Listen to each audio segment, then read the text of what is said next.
பெஹல்காம் தீவிரவாத தாக்குதலுக்கு பிறகு பிரதமர் நரேந்திர மோடி தலைமையில கேபினெட் மினிஸ்டர்ஸோட முக்கியமான ஒரு மீட்டிங் நடந்திருக்கு. இந்த மீட்டிங்ல சில முக்கியமான முடிவுகளை ஒன்றிய அரசாங்கம் அறிவித்திருக்கிறது.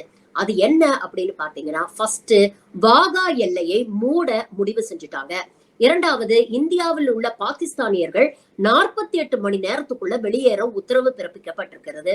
மூன்றாவது, பாகிஸ்தானியர்கள் இந்தியா வருவதற்கு இனி விசா வழங்கப்படாது என்று திட்டவட்டமாக தெரிவிக்கப்பட்டுள்ளது. அதே மாதிரி இங்க இருக்கக்கூடிய பாகிஸ்தான் எம்பசியில இருக்கக்கூடிய ஆட்களுடைய எண்ணிக்கை 55ல இருந்து 30ஆக குறைக்கப்பட்டிருக்கு.